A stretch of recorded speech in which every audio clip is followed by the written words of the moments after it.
Bom, pessoal, vamos começar aqui agora. Vou falar um pouquinho sobre a devida diligência, a due diligence.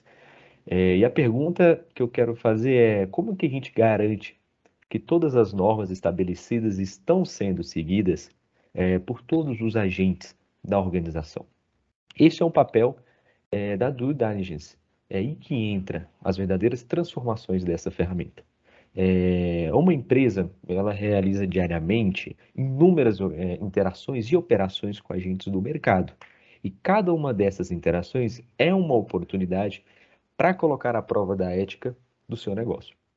E a due diligence que acontece junto aos seus fornecedores envolve uma análise minuciosa do seu negócio e suas características principais. Isso quer dizer que, de fato, por ela podemos verificar em loco, né, se algumas práticas de fato vêm sendo cumpridas. E isso faz parte, naturalmente, da verificação da conformidade do estado de conformidade da organização ou de seus stakeholders, de seus públicos de interesse, para que as diversas práticas que são exigidas estejam em conformidade. A empresa é um sistema interdependente de relações com todo o seu público de interesse e com todos os seus stakeholders, de fato, certo?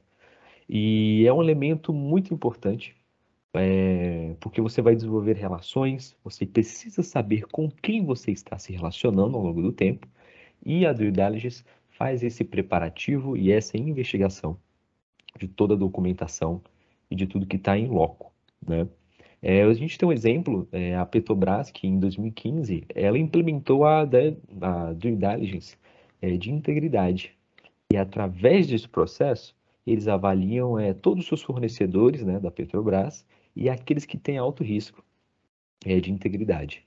E esses que, enfim, colocam em jogo a Petrobras, eles não são convidados para os processos de contratação da companhia. E é importante notar que o que se espera desse processo é uma melhoria de todos os fornecedores e de toda a indústria. Pois assim, exigindo isso em cadeia, ou seja, os fornecedores exigindo isso dos seus fornecedores, a gente consegue mudar toda a indústria em benefício de todas as empresas que operam nesse setor. Pessoal, então esse período de tratativas que ocorre antes da concretização de qualquer negócio, a gente chama de due diligence, ou seja, a devida diligência. E pessoal, existem alguns tipos da devida diligência. A gente pode definir em categorias. Eu vou apresentar para vocês aqui agora a financeira, e ela possui como um principal objetivo a compreensão de todo o fluxo de capital que gira dentro da empresa. Ou seja, ele vai administrar os planos de negócio, os seus ganhos, os seus bens passivos e ativos, a documentação que integra todas as finanças da empresa. Isso inclui os fundos, isso inclui os bens, isso inclui as dívidas e principalmente o fluxo de encaixa daquela empresa. Logo em seguida, a gente tem a due diligence jurídica. Ao contrário da financeira, ela tem como objetivo a compreensão e também o fim de analisar todas as questões e pendências jurídicas daquela empresa. E isso inclui o contrato social da empresa, suas propriedades, os seus empréstimos, suas obrigações com terceiros e também com os fornecedores e os colaboradores. Continuando, na diligência trabalhista, a gente possui como objetivo compreender o quadro funcional da empresa, ou seja, se a distribuição e as funções estão sendo bem executadas por tais colaboradores que adentram aquela empresa, os possíveis riscos na área trabalhista, de processos e afins, e questões contratuais e legislativas dos trabalhadores. Na diligência jurídica, é legal que a gente analise os aspectos da compliance dentro da cultura da empresa. E quem faz isso é o responsável, né, no momento ali da compreensão dos dados, do diligence, a gente tem um profissional, é claro, que seja capacitado para fazer essa análise jurídica dentro do compliance. Continuando, a gente tem agora do diligence contábil e a fiscal, né?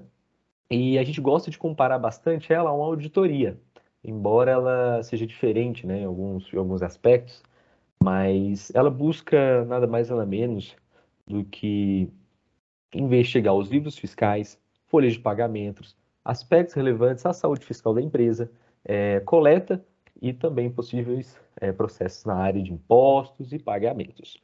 E geralmente a due diligence ela possui o intuito de aferir o valor da empresa, né? O que a gente fala agora do valuation.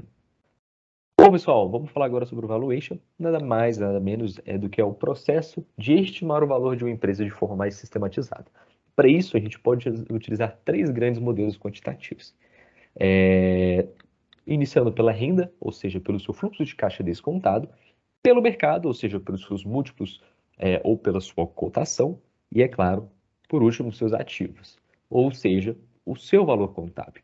O mais utilizado é pela renda, ou seja, pelo seu fluxo de caixa descontado, o qual é feito da forma se pega os fluxos de caixas futuros que se esperam do empresário, ou da sociedade empresária que está sendo avaliada, e depois se tenta chegar ao valor presente desses fluxos de caixa. E, é claro, se aplica ali uma taxa de descontos para, no final, trazer os resultados do valor presente e somá-los. Bom, pessoal, é importante que, de início, nos estudos nesta área, a gente saiba diferenciar aviamento e clientela, visto que, mesmo estando intrinsecavelmente relacionadas, elas não podem ser confundidas por estudantes, e iniciantes nos estudos nessa área.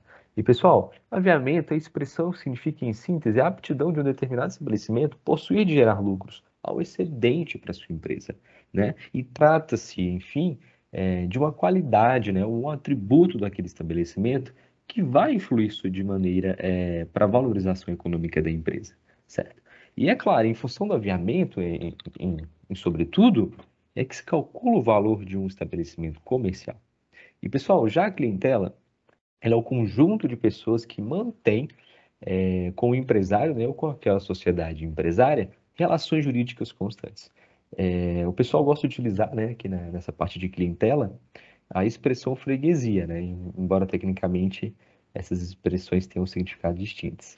Mas, de fato, a clientela é uma manifestação externa do aviamento, igual eu tinha falado, eles possuem intrinsecamente essa relação e significando, todo o conjunto aquele de pessoas que se relacionam constantemente com o empresário.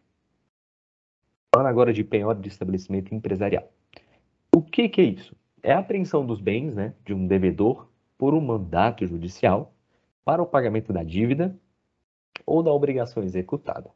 E a penhora ela só pode ser determinada se não houver outro meio, outro tipo para a efetização desse crédito. São empresas que compram a prazo, que não pagam os seus fornecedores, e esses fornecedores, em loco, de início, vão ao cartório, fazem o seu protesto em cartório. Se não houver esse pagamento, eles podem sim entrar na justiça, por um mandato judicial, para o pagamento dessa dívida. É comum que várias empresas, após declararem falência, não restarem nada para pagamento dessas dívidas. E resta, penhorar alguns dos bens dos sócios. E a Lei 8.009, chama-se a Lei da Impenhorabilidade do Bem de Família, ela tem finalidade evitar que alguns bens fiquem a salvo da penhoria judicial. Isso inclui a casa da família, os móveis daquela casa, daquela família, E isso é salvo, as exceções, porque são bens impenhoráveis, mas se você tem esses bens em maioritude, ou seja, esses bens em duplicidade, eles podem ser penhorados sim. Então, se o empresário tem 10 casas, a casa que ele não reside, as casas que ele não mora, pode ser penhorada. Se uma casa tem 10 televisões, não há necessidade de ter 10 televisões. Uma é o suficiente para aquela família. Então, é penhorado o que é em excesso e o que não é em excesso é vendido ou entregue ao fornecedor para pagamento dessa dívida, Ou seja, então a Lei 8.009, ele faz uma ressalva que se os móveis existirem em duplicidade, eles podem ser penhorados. Então, se um acaso o vendedor ou o oficial de justiça encontrar uma televisão antiga e uma TV de LCD nova, ou um DVD e um home theater, a penhora poderá recair sobre os bens de maior valor. Isso é interessante ressaltar também. Se tem uma televisão antiga e uma televisão nova, de LCD, o oficial de justiça, é claro, vai dar atenção à TV de LCD para penhorar.